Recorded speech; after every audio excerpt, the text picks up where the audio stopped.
बिस्मिल्लाहिर्रहमानिर्रहीम। सैयदी मौला सैयदी मौला सैयदी मौला अस्सलाम अलैका या मूसी काज़िम, अस्सलाम अलैका या मूसी काज़िम। काबिल एहतराम मोहतरम सामईन इकराम, कल आपके सामने सूरह असरा की आयत नंबर 71 को तिलावत करने का शर्फ हासिल किया है।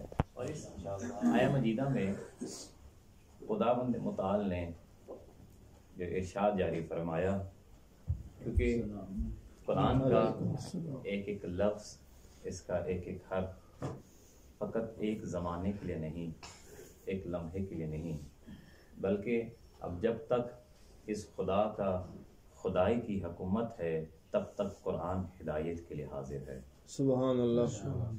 तो इस आय मजीदा में परवरदिगार ने फरमाया कि यौम मनदउ, जब सबको पुकारा जाएगा, हर किसी को बुलाया जाएगा, बे इमामिहिम, तो उन्हें उनके इमामों के साथ बुलाया जाएगा। तो इसके तर्जुमे से ही इस बात का एहसास हो जाता है कि परवरदिगार ने अगर नबी भेजे, रसूल भेजे, पैगंबर भेजे और यहाँ पे रिसालतों का खात्मा कर दिया, तो उसके बाद सिलसिला हिदायत को ख़त्म नहीं किया कि दीन पहुँच गया, अब तुम्हारे इख्तियार में है, जैसे चाहो इसको समझो और इस पे अमल करो, बल्कि फरमाया नहीं, दीन के पहुंचने के बाद अब तुम्हारे लिए ज़रूरी है कि उस दीन को समझाने वालों का भी तुम्हारे साथ ताल्लुक होना चाहिए। उस दीन को वाज़े अंदाज में तुम तक पहुंचाने वालों का भी ताल्लुक तुम्हारे साथ होना चाहिए। तो उसके लिए ज़रूरी है कि हमने तुम्हारे दरमियान अपने बंदे इमाम बनाकर भेजे हैं, तुम उनसे जुड़ जाओ। जब महशर का दिन होगा तो हम रसूल का तो नाम अकीदे में लेंगे, हम दीन का सवाल तो अमल में लेंगे, लेकिन जब हम उठाएंगे तो तुम्हें तुम्हारे इमामों के साथ उठाएंगे। तो लिहाजा तुम्हें अपने इमाम का इंतखाब भी सोच समझ कर करना है। हक तो तुम्हारे पास नहीं है कि तुम अपने इमाम बनाओ, लेकिन हम जिस दुनिया में रहते हैं हम देखते हैं कि दीन इस्लाम के साथ जहाँ जुल्म की इंतहा की गई है, दीन इस्लाम के मुकम्मल होने के बाद जहाँ इसकी तरवीज के लिए मजालिम का सामना करना पड़ा, इसके मुकम्मल होने के बाद भी जुल्म का खात्मा नहीं हुआ है। और वो लोग जो बतौर इस्लाम को एक लालच या एक किसी ख्वाहिश के तहत कबूल कर रहे थे, रसूल खुदा के जाने के बाद उन्होंने उन ख्वाहिशात का इजहार करना शुरू कर दिया और मनपसंद के इमाम बनाना शुरू कर दिए। तो लिहाजा अब हम जिस नहज तक पहुंच चुके हैं, 1450 साल हो चुके हैं इस दीन इस्लाम को हम तक आए हुए, तो आज जो इमामत की फैक्ट्रियां लगी हुई हैं, हर किसी ने अपनी मंशा के तहत, हर किसी ने अपने मिजाज के तहत, हर किसी ने अपने ख्वाहिश के तहत अपने इमामों का इंतखाब किया हुआ है। तो लिहाजा आज के ज़माना के तहत और इस दौर तक जो इस्लाम ने अपने आप को पहुंचाया हुआ है, उसके तहत चंद गुजारिशात आपकी खिदमत में अर्ज करना चाहता हूं। अगर तवज्जो है तो सलावत मिलके पढ़ दीजिएगा।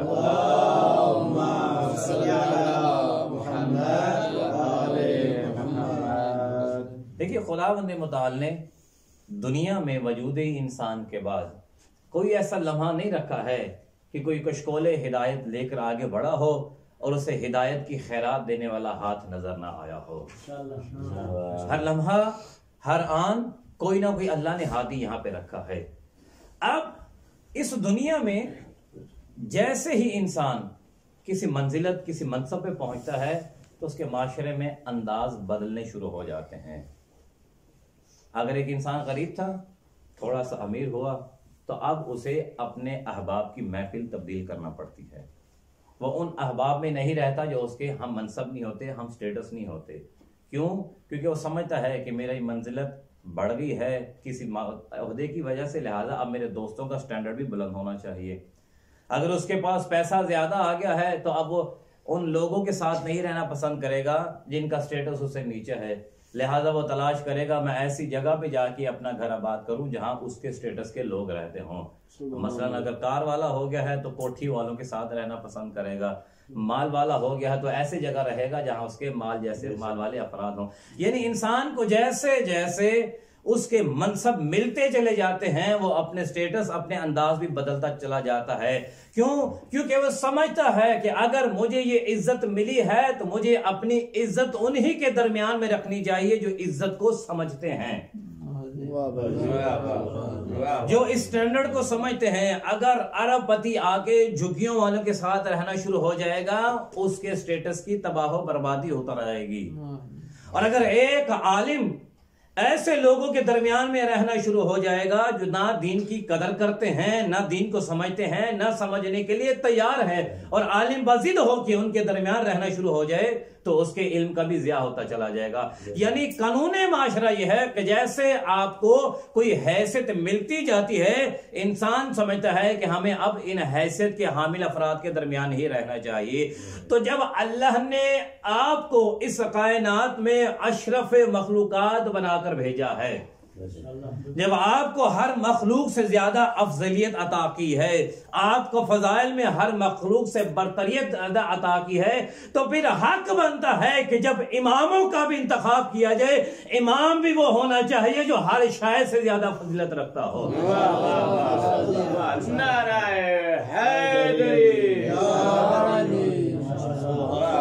जब इंसान अपनी चंद माशरे की जरूरियात को देखता हुआ अपने स्टेटस का ख्याल रखता है तो फिर मनसब इमामत के लिए भी जिस इमाम का इख्तियार करना है फिर कम से कम इतना जरूर सोचे कि जिस इमाम से हिदायत लेनी है, शाह साहब आपके जुमले कर रहा हूं, जिस इमाम से हिदायत लेनी है वो इमाम कहीं से हिदायत पूछ के दे रहा है, इल्म लदुन्नी के जरिए दे रहा है। फिर हादी भी ऐसा इंतखाब करना चाहिए। क्यों? स्टेटस इज्जत का मामला है, इमाम बका का मामला है। स्टेटस तो बदलते रहते हैं लेकिन इमामत आने जाने वाली शायद नहीं है। तो लिहाजा फिर ऐसे इमाम का इंतखाब किया जाए कि जब दुनिया में इंसान एक शय इख्तियार करने से पहले उसकी जिल्लत को भी देखता है, उसकी अजमत को भी देखता है और उसके बाद उस शय का इख्तियार करता है, तो फिर जिस खुदा ने तुझे अशरफ मखलूक बनाया है फिर ऐसा इमाम इंतखाब करना कि ना यहाँ पे जिल्लत हो ना वहां पे जिल्लत हो।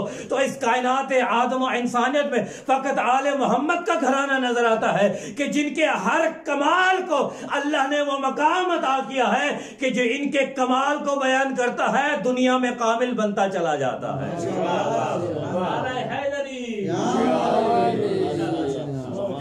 हर कमाल को अरूज इनके दर से मिलता है, हर फजीलत को मयार इनके दर से मिलता है, हर शान इनके दरवाजे से आके अपनी अजमत का एतराफ करवाना चाहती है। भाई दुनिया में लोग अपनी इज्जत मनवाने के लिए अगर किसी बड़े के पास जाते हैं और समझते हैं कि हमारी इज्जत बढ़ गई है तो फिर कायनात में वाहिद ये घराना है कि अजमत इनके दर पे झुक के खुद को अजीम बनाती चली जाती है। तो लिहाजा फिर जब इमाम का इंतखाब करना है फिर ऐसे हादी का इंतखाब करो जो तुम्हें यहाँ पे भी इज्जत अता करे वहां पे भी साहिब इज्जत रहने दे। क्योंकि कुरान ही जहाँ इमाम के इंतखाब का नहीं इमाम के तस्लीम करने का हुक्म दे रहा है, वहीं पे कुरान कह रहा है कि कुछ इमाम ऐसे होंगे जो महशर के दिन अपने लोगों को भी ताने दे रहे होंगे और उनके लोग उन्हें ताने दे रहे होंगे। ये वही लोग होंगे कि जिन्होंने मंशा के तहत इमामों को इंतखाब किया था और उन्हीं पे अमल करते रहे। अब तफसीर से वाकिफ है, मैं ज्यादा इस पर गुफ्तगू नहीं करूंगा, आगे बढ़ूंगा, आगे मंच की तरफ लेके जाना चाहता हूं कि देखिए अब इमाम आए हैं हिदायत देने के लिए और हिदायत कोई आम मनसब नहीं है, हर किसी के इख्तियार में नहीं है कि उठे और हिदायत देने के लिए चला जाए। हिदायत देने के लिए भी कुछ कवानीन हैं, हिदायत लेने के भी कुछ कवानीन हैं और कुरान ने वाज़ेह अल्फाज में बयान किया है। कुरान का जैसे ही हम आगाज करते हैं तो आगाज कुरान में जो पहली आयत आती हैं शुरू में ही इरशाद हो रहा है अलिफ लाम मीम ज़ालिकल किताबु ला रैब फीहि हुदल लिल मुत्तकीन। इसमें हिदायत तो है लेकिन हिदायत वो ही हासिल कर सकेगा इस किताब में से भी जो साहिब तकवा होगा, जो मुत्तकी होगा। तो लिहाजा कुरान शुरू में एक चीज वाज़ेह कर रहा है कि अगर हिदायत लेना चाहते हो तो पहले खुद को तकवा का लिबास पहनाओ। अगर लिबास तकवा तुम्हारे बदन पे नजर नहीं आ रहा तो कुरान जितना मर्जी पढ़ते चले जाओ, कुरान तुम्हें हिदायत नहीं दे सकेगा। तो लिहाजा पहली चीज का तो हमें एहसास हो गया कि अगर कुरान से भी हिदायत लेना चाहते हैं तो आपके पास तकवा होना चाहिए। और कितनी खूबसूरत वो हदीस हमारे सामने नजर आती है। रसूल खुदा फरमाते हैं, या अली तेरी मोहब्बत का नाम ही तो तकवा है। या अली तेरी मोहब्बत का नाम तकवा है। तो फिर यहीं से अंदाजा लगा लीजिए, अगर दामने कुरान में से भी हिदायत के चंद फिक्रे लेना चाहते हैं तो बगैर हुब्बे अली वो फिक्रे भी कुरान तुम्हें नहीं अता कर सकता। दामने अली से मिले बगैर कुरान भी कोई फायदा नहीं देगा। तो लिहाजा हिदायत लेने के लिए भी आपका तकवा होना जरूरी है, मुत्तकी होना जरूरी है। अब जो हिदायत देना चाहता है उसके लिए भी कवानीन है। जो हिदायत देना चाहता है उसके लिए जो सबसे पहला कानून जो खुदा ने हमारे सामने मुतारिफ करवाया वो है मकाम इस्मत। जिसके पास इस्मत है वही हिदायत दे सकता है। इसके अलावा हिदायत देने का इख्तियार अल्लाह ने किसी को नहीं दिया है। देखिए, परवरदिगार ने अपनी जो भी चीज पहुंचाई है हमारे तलक, उसको पहुंचाने के लिए अल्लाह ने हमेशा साहिबान इस्मत का इंतखाब किया है। पहला बशर जो हिदायत देने के लिए दुनिया पे आया, अल्लाह ने मनसब हिदायत पर फायज करने के बाद जब हिदायत देने के लिए दुनिया में भेजा तो उसे मनसब इस्मत के साथ भेजा है। हजरत आदम अलैहिस्सलाम फकत बशर बन के नहीं आए हैं, नबी बनकर आ रहे हैं, साहिब इस्मत का मनसब लेकर आ रहे हैं। उसके बाद अल्लाह ने ये जो आज हम हर वक्त हर इंसान इस तलाश में रहता है कि रिस्क रोजी चाहिए, इन मामलात में जो हम उलझे रहते हैं, परवरदिगार ने इन आम चीजों को जिसका वादा वो कर चुका है कि मैंने पहुंचाना है, लेकिन इन आम चीजों को पहुंचाने के लिए भी अल्लाह ने बगैर इस्मत के किसी फर्द का इंतखाब नहीं किया है। जो चीज उसकी तरफ से आ रही है, आप तहकीक करते जाइएगा, जो शय वो अता करता है उस सिलसिले में उसने इस्मत का दामन कभी नहीं छोड़ा है। भाई रिस्क देने का मामला आता है तो रिस्क देने के लिए फरिश्ते आते हैं, अल्लाह ने पहले उन्हें मासूम बनाया फिर उन्हें मनसब अता किए। निजामे दुनिया चलाने के लिए अल्लाह ने मलाइका को मखसूस किया, पहले उन्हें दामन इस्मत से नवाजा फिर इन्हें इनके ओहदे अता किए। अब इतनी बात समझ में आती है कि जो भी निजाम इलाही में कोई कारकुन बन के आता है, कोई रुकन बन के आता है, अल्लाह उसे पहले दामन इस्मत से नवाजता है। तो भाई जब अल्लाह अपना निजाम दुनिया चलाने के लिए किसी गैर मासूम का सहारा नहीं लेता है, इस दीन को क़यामत तक ले जाने के लिए कैसे गैर मासूम का इंतखाब करता है? कैसे मुमकिन है कि गैर मासूम का इंतखाब किया जाए? अब जो मासूम होते हैं, अब जिन्हें अल्लाह इस्मत अता करता है, अब इस्मत तो मलाइका के दामन में भी है, इस्मत तो अंबिया के दामन में भी अता की गई, इस्मत तो इमामत के दामन में भी अता की गई। तो क्या लफ्ज़ इस्मत जहां पे भी आ जाए हम उसका मयार एक ही बना ले? जैसे मलाइका मासूम है वैसे ही नबी मासूम है, जैसे नबी मासूम है वैसे ही ये हादी मासूम है। अगर सारे एक हो जाए तो फिर हिदायत का मनसब समझ में नहीं आएगा। अल्लाह ने इस्मत तो हर किसी को दी है, लेकिन हर किसी की इस्मत में फर्क रखा है। ईसा की इस्मत और है, मूसा की इस्मत और है, जिब्रील की इस्मत और है, मिकाइल की इस्मत और है, रसूल खुदा की इस्मत और है, मौला कायनात की इस्मत और है। भाई जब अल्लाह ने निजाम इस्मत में इन सब को बराबर नहीं रखा तो आरे गैरे सारे बराबर कैसे हो सकते हैं? पास बैठने वाले और आसमान से आने वाले कैसे बराबर हो सकते हैं? हम पे अक्सर ये एतराज, बस क्योंकि वक्त ज्यादा ना ले जाऊं, अक्सर एतराज होता है कि हम जब शियाने हैदर करार अपने मासूमीन अलैहिस्सलाम की इमामत की गुफ्तगू करते हैं तो हम गुलू कर जाते हैं, हम नबियों से मासूमीन अलैहिस्सलाम को बढ़ा जाते हैं, हम उनकी अजमत को बढ़ा देते हैं और अंबिया की अजमत को कम कर देते हैं। जबकि हम ये गुलू नहीं करते, हम ये हकीकत बयान करते हैं। और हमारी हकीकत खुद साख्ता अकीदे में से नहीं है कि हमने अकीदत की बुनियाद पर ये जुमले बना दिए हों। जिस मासूम की निस्बत आज की इस महफिल का एहतमाम किया गया है, इसी मासूम की सीरत को देख लीजिए। मैं अक्सर ये जुमले कहा करता हूं कि देखिए, दुनिया आज तलक किसी कामयाबी, किसी फजीलत को हासिल करने के लिए सहारों की तलाश करती है, और जिसे सहारा मिल जाए उस सहारे के बलबूते पे अपने आप को दुनिया में कामयाब बनाता है। और वो लोग जो वसीले के, जो सहारे के मुनकर होते हैं, यकीन जानिए थोड़ी सी तहकीक करके देखिए, आज के दौर तलक भी वो अपना तारुफ भी किसी सहारे के जरिए करवा रहे होते हैं। जब इस तरफ आते हैं तो इनकार वसीला करते हैं और अपनी जिंदगी वसीले से खाली नहीं होती है। अब देखिए, दुनिया में लोग अपने आप को मुतारिफ करवाने के लिए दो तरीके लाजमी इस्तेमाल करते हैं।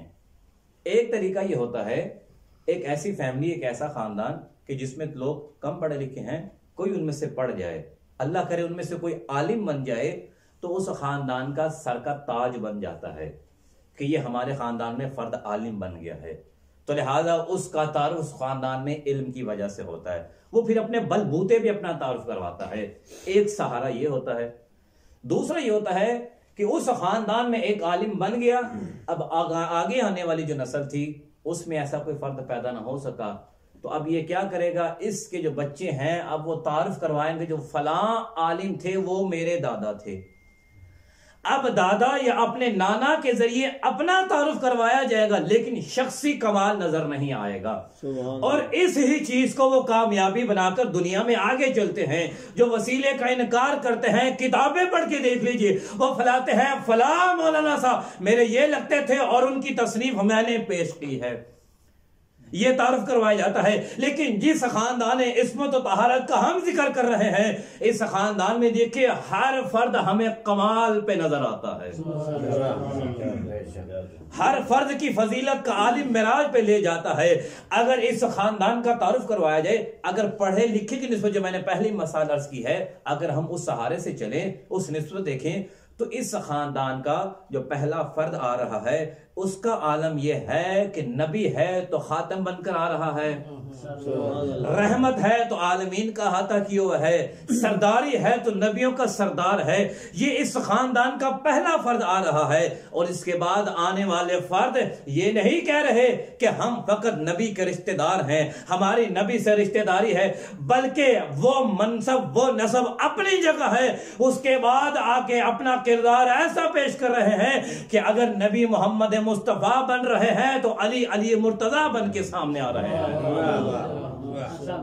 फकत सहारा नहीं लिया जा रहा। और अगर अली अली मुर्तजा बनते हैं तो उसके बाद इमाम हसन हसन मुज्तबा बन के सामने आते हैं। अगर हसन हसन मुज्तबा है तो हुसैन सैयद शुहदा बन के सामने आते हैं, सैयद सजाद है साजिदीन बन के सामने आते हैं, इमाम बाकिर है बाकिर अलूम बन के सामने आते हैं, इमाम जाफिर है सादिकुल अमीन बन के सामने आते हैं, और इमाम मूसा है तो कासिम बन के सामने आते हैं। सिलसिला चला जाता है और हर कोई अपना किरदार पेश करता है।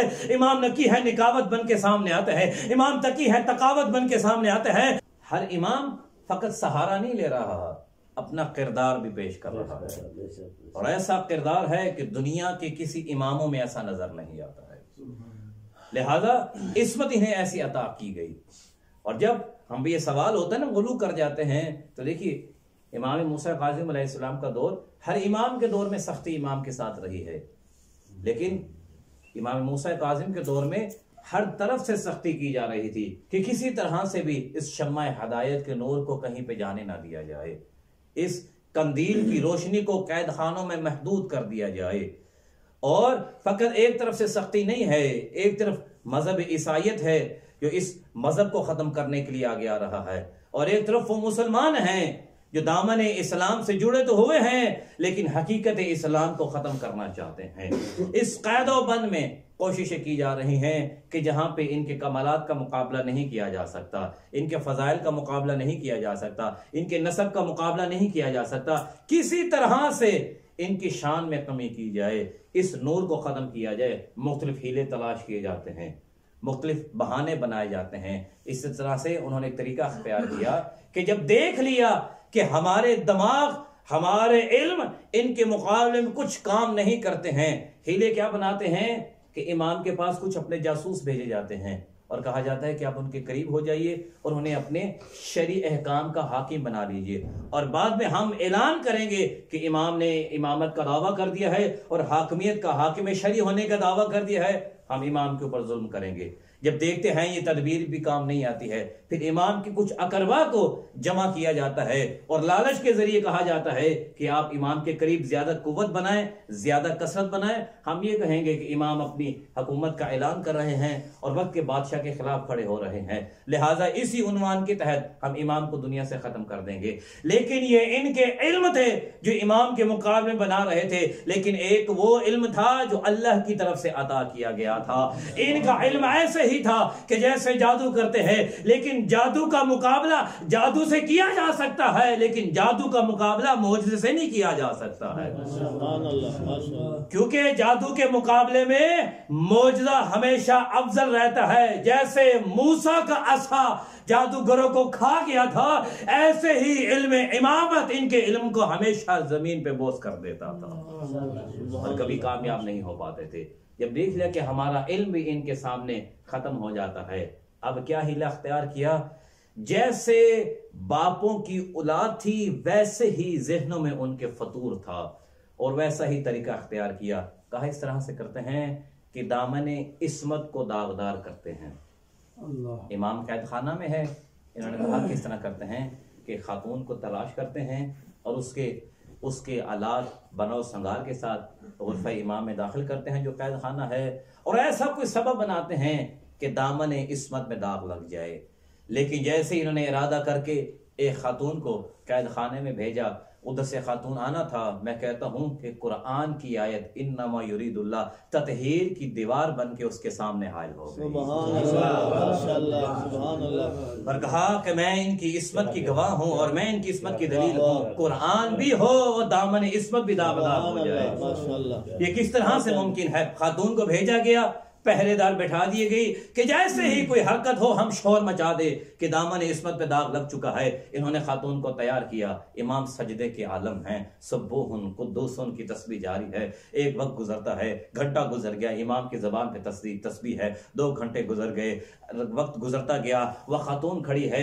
अब क्या होता है, थोड़ा सा वक्त और गुजरता है, अब पहरेदार इंतजार में है कि कोई हरकत हो हम शोर मचाए। पहरेदारों की आंखें खातून पर, खातून की आंखें मेरे मौला पर, मेरे मौला का सर सजदे में है और सजदे में तस्बीह जारी है। एक चेन बनी हुई है वक्त के हाकमियत की और हुज्जत खुदा की, खुदा के साथ इस चेन में कोई तसलसल है जो टूट नहीं रहा है। अब वक्त की रगत तेजी से चल रही है। क्या हुआ, थोड़ा सा वक्त गुजरा, जहां पे इमाम का सर सजदे में था, कदमों में उस कनीज का सर सजदे में आ जाता है। वो कनीज अपना सर मौला के सजदे में रख देती है।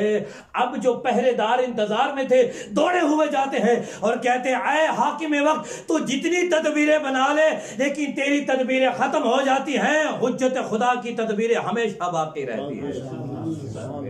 अब इन्होंने जल्दी से भेजा, जाके उस खातून को लेकर आए और उससे पूछे ये क्या मामला है, हमने तुझे भेजा था कि तू जाके इस्मत को दागदार करे और तू खुद सजदे में गिर गई हैं। अब लतीफ जुमले हैं, लुत्फ महसूस कीजिएगा। खातून को लाया जाता है और आके कहते हैं, हमने तुझे भेजा था, तूने जाके दागदार करना है इस्मत को, और तुझे क्या हो गया? कहा, मैं कैसे उन्हें दागदार करूं जिनके इंतजार में हूरुल ईन खड़ी हुई नजर आ रही है। हाँ, क्या माजरा बयान करनी चाहती है? क्योंकि जो अक्सर मेरे मुताले में आया है कि जब भी किसी को अहले बैत के चाहने वालों को या उनके खिलाफ कोई बात करने वाला आता था तो ये मजमा लगाते थे ताकि लोग इससे इबरत हासिल करें, और यकीनन यहाँ पे भी मजमा होगा। अब खातून खड़ी है, कहते क्या कहना चाहती है? तो कैसी बातें कर रही है? वो कहती है, शुक्र है खुदा का, गुनाहगार बन के गई थी, आबदा बन के पलट आई हूं, आबदा बन के पलट आई हूं। कहा क्या कहना चाहती है? कहा इसलिए कि जब मैं गई थी इमाम का सर सजदे में था, मैं इंतजार में थी, जैसे ये सर सजदे से उठता है मैं कुछ इनसे कलाम करूंगी, लेकिन सर सजदे से ना उठा। अल्लाह ने मेरी आंखों को खोल दिया और मैं देखने लगी कि जन्नत की हूरें, जन्नत के गुलाम इनके इंतजार में खड़े हैं कि कब ये सर सजदे से उठाते हैं और हम इनकी खिदमत करते हैं। जब जन्नत के गुलाम इनकी खिदमत के लिए आ जाए फिर मैं गुनाहगार कैसे बदल सकती हूं। तो मैं कहना चाहता हूं कि देखिए, जो हम पे इल्जाम लगाया जाता है कि हम इनकी इस्मत को अंबिया से बढ़ा देते हैं, तो भाई जो कुरान को पढ़ते हैं समझते नहीं, उनसे मुखातिब हो। कुरान में भी जिक्र आया है कि एक नबी पे एक औरत ने हमला करना चाहा था, यूसुफ नबी था, जुलेखा बहकाने वाली थी। अब कुरान कहता है कि जुलेखा जब यूसुफ के करीब आई, यूसुफ ने कहा परवरदिगार अगर तेरी मदद ना होती तो मैं बच ना पाता। ये यूसुफ की इस्मत थी जो यूसुफ से या जुलेखा से अपना दामन बचा पाया। ये काजिम की इस्मत है जिसने दामन नहीं बचाया, आने वाली को भी आबदा बना दिया है। नारे तकबीर, नारे रिसालत, नारे हैदरी, मोहम्मद वाले मोहम्मद बुलंदतर सलावत।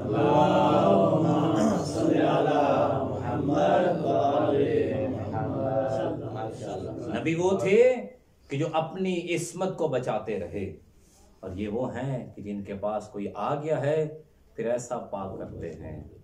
फकत एक इमाम के साथ नहीं है, आप करबला में जाके देखिए, और हुरमला एक ही लश्कर में जमा थे, एक ही ग्रोह में बैठे हुए थे, लेकिन जैसे ही एक को मार्फत इमाम होती है, एक लहे सलाम बन जाता है, एक लानतुल्लाह बन के रह जाता है। हमारे इमाम वो नहीं है कि जो फकत खुद को बचाते हैं, जो इनसे मुंसलिक हो जाता है वो भी पाक हो जाता है।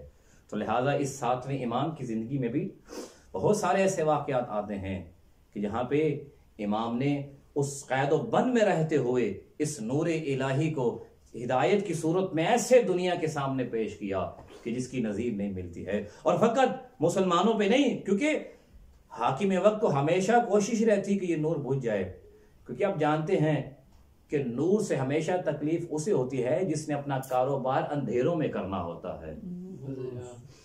ये बल्ब लगा है ना, आप अक्सर देखते हैं कि जो चौराहों पे लाइट लगी होती है उन्हें तोड़ दिया जाता है। वो लाइट क्यों तोड़ी जाती है? वो तो हर किसी को फायदा देती है। वो रोशनी देने से पहले पूछती नहीं है कि तू सुन्नी है कि शिया है, तुझे रोशनी दूं कि ना दूं। वो तो रोशनी है, उसका तो काम है दूसरों को नूर देना, लेकिन लोग उसे फिर भी तोड़ देते हैं। क्यों? क्योंकि कुछ लोग ऐसे होते हैं जिनका कारोबार हयात अंधेरों में चलता है और वो नूर उन्हें तकलीफ देता है, उनके कारोबार में रुकावटें पैदा करता है। इसलिए हमेशा कोशिश में रहते हैं कि ये नूर बुझ जाए, हमारा कारोबार चलता रहे। लेकिन वो नूर बुझ जाता है, लेकिन ये नूर इलाही थे, इन्हें जमीन की तहों में रखा गया। लेकिन जैसे एक पौधा सीने जमीन को चीर कर अपना वजूद जाहिर करता है, ये जमीन की तहों से ऐसी किरणें निकालते रहे जो अफलाक तक हिदायत पहुंचाते रहे।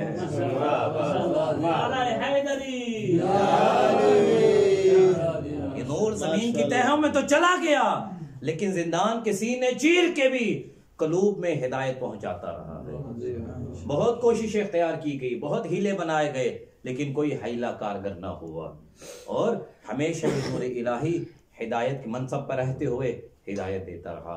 और जुल्म की इंतहा की गई, किसी को दबाने के लिए जो असले इस्तेमाल किए जाते हैं, या जहनी अजियत दी जाती है, या जिस्मानी अजियत दी जाती है, या अकरबा की मुसीबतें बनाई जाती हैं। लेकिन इस मनसब पर फायज हमारे वो इमाम हैं जिन्होंने हर तकलीफ को बर्दाश्त किया, लेकिन मनसब हिदायत पर कहीं कमी आने नहीं दी है। इस कदर जुल्म और सितम है कि अब दुनिया में देखते हैं कि जब किसी को उसके मनसब से हटाने के लिए कोशिशें की जाती हैं तो यही होता है, इतनी अजियत दी जाए ताकि उसका जहन सही ना रहे, जिसके बदन में इतनी ताकत ना रहे कि अपने मनसब के बारे में गुफ्तगू कर सके। लेकिन ये अनवार इलाही थे कि मुसीबत इस आलम में है कि मौला के एक सहाबी ने हाकिम वक्त से कहा कि मैं चाहता हूं कि अपने इमाम की ज़ियारत करूं।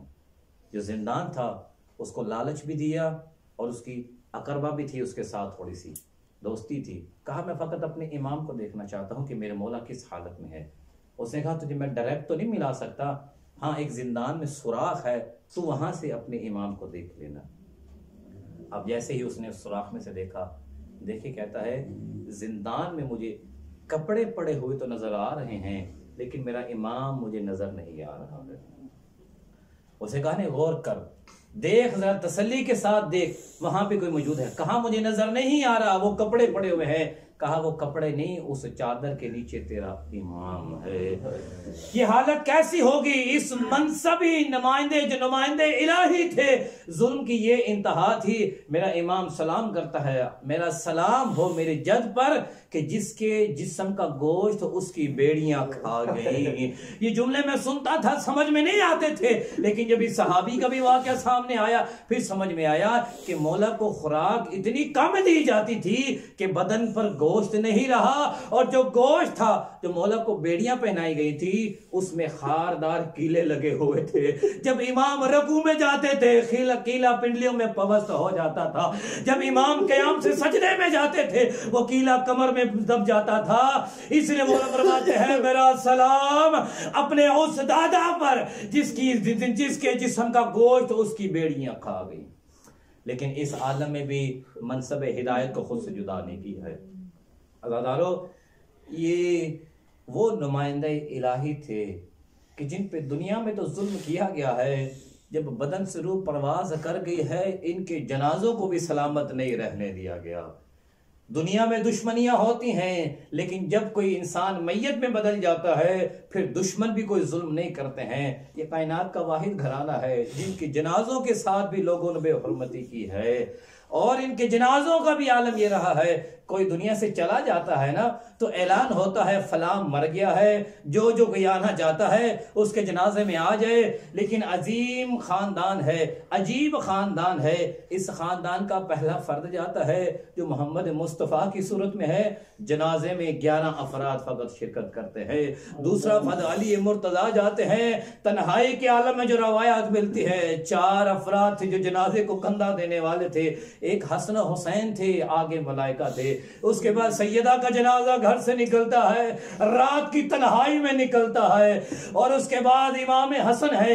लोग कहते हैं कि हमें जनाजों में बुलाया नहीं जाता था, हमें जनाजों में शिरकत करने ही नहीं दिया जाता था। हाँ, एक जनाजा है जो तुम्हारी मंशा के तहत लोगों के दरमियान में लाया गया, हसन मुज्तबा का जनाजा था। फिर उम्मत ने क्या हाल किया, जनाजा चला है लेकिन घर से गया सलामत गया था, जब वापिस आया है तीरों के साथ वापिस आया है। अजर को मौला आपकी आंखों पर रहम फरमाए। जनाब सैयदा आपसे राजी हो। अज़ादारो, उसके बाद एक जनाजा मूसा कासिम का जनाजा है। ये किस अंदाज में जनाजा है? अज़ादारो, रवायत में मिलता है कि जब मौला को जहर दिया गया ना, तो जहर देने के बाद इंसान की 2 हसरतें होती हैं। उसे एक तो खुली जगह मिलनी चाहिए ताकि वो अपने अज़ा को खोल के तड़प सके, क्योंकि जहर का असर गर्म होता है। जब इंसान के बदन को गर्मी लगती है उसके बाद उसे पानी चाहिए होता है। अब मुझे नहीं किताब में जुमले मिल सके कि जब मौला को जहर दे दिया गया था, मौला को खुली जगह मिली हो। आप कैद खाना यकीनन देख के आए होंगे जहां पे मौला कैद थे। इतना मुख्तसर कैद खाना था कि रकू के बाद सीधा कयाम नहीं हो सकता था। अब इस आलम में जहर दिया गया है, मौला तड़पता है कभी बाएं दीवार के साथ कभी दाएं दीवार के साथ, और जो बेड़ियां थी वो बदन से जुदा नहीं की गई है, वो बदन के साथ मुंसलिक है। आजाद आप मौला की शहादत हो जाती है, मौला का जनाजा पुले बगदाद पे ले आया जाता है। अब यहाँ पे मेरे उस्ताद मोहतरम एक जुमला पढ़ा करते हैं, वो कहते हैं कि जब मौला का जनाजा महल्ला करख में से गुजर रहा था ना, तो एक बुजुर्ग खातून जनाजे के आगे आ गई और आके कहती है, ऐ हाकिम के ऐ गुलामों, मुझे बताओ ये जनाजा किसका है, और ये जनाजा तुम अकेले क्यों लेके जा रहे हो? क्या इसका कोई वारिस नहीं है? क्या इसका कोई पीछे नहीं रह गया है? वो कहते हैं नहीं, ये वारिस नहीं है, इसका वारिस कोई नहीं बचा है। खातून कहते हैं मुझे एक दफा इसकी जनाजे की तो ज़ियारत तो करने दो। अज़ादारो, जनाजा नीचे रखा जाता है। वह खातून जैसे देखती है ना, देख के कहते तुम मुझसे झूठ बोलते हो, इसका चेहरा बताता है इसके वारिस है, लेकिन तुम उसके वारिस को आने नहीं दे रहे, इसके चेहरे की हसरतें बता रही है। अज़ादारों जनाजा ले जाया जाता है, पूरे बगदाद पे रख दिया जाता है और ऐलान होता है, लोगों राफियों का इमाम जला गया है, जिसने देखना है आके देख। आखिरी जुमले हैं जो मेरे उस्ताद बयान करते हैं, वो कहते हैं अज़ादारों जनाब ज़हरा वो खातून है कि जो हर वक्त अपनी औलाद के पास आती रही है। जब ये जनाजा बगदाद में आ गया ना, बगदाद में एक लोहार रहता था जो अहले बैत की मोहब्बत को दिल में रखता था और हर वक्त ख्वाहिश करता था कभी ऐसा मौका है मैं भी औलाद ज़हरा की खिदमत कर सकूं, मैं भी उनकी कोई मदद कर सकूं। ये हसरत लिए उसी दिन अपनी दुकान बंद करके ये रात को घर में आता है। आके जैसे ही बिस्तर में लेटा ना, दरवाजे पे दस्तक होती है। ये जल्दी से आया, इसने आके दरवाजे को खोला। दरवाजे को खोलना था, क्या देखा, एक मस्तूर है जिसने बुर्का पहना हुआ है। ये शरीफ था, घर में जाके कहता है बीबी अपनी जोजा से कहता है, जोजा बाहर कोई मस्तूर आई है, पूछ शायद उसको कोई सवाल हो। इसकी जोजा जब आगे बढ़ी ना, कहानी तुझसे नहीं तेरे शोहर से ही मुझे काम है। उसका शोहर करीब आता है, जी बीबी फरमाइए क्या हुक्म है मेरे लिए। कहा पहचाना नहीं, कहा नहीं पहचाना, कहा मैं हुसैन की मां ज़हरा हूँ, तेरे दरवाजे पे आई हूँ। जैसे से सुना ना जमीन पे गिर गया, कहते आकाज़ादी मेरे दरवाजे पर आप। बीबी क्या हुक्म है मेरे लिए। कहा हुक्म कोई नहीं, तू जानता है जब कोई दुनिया से चला जाता है उसके जेवर उतार दिए जाते हैं, उसकी जंजीरें खोल दी जाती है। मेरा काजिम बेटा दुनिया से चला गया है, जान उसकी बेड़ियां खोल।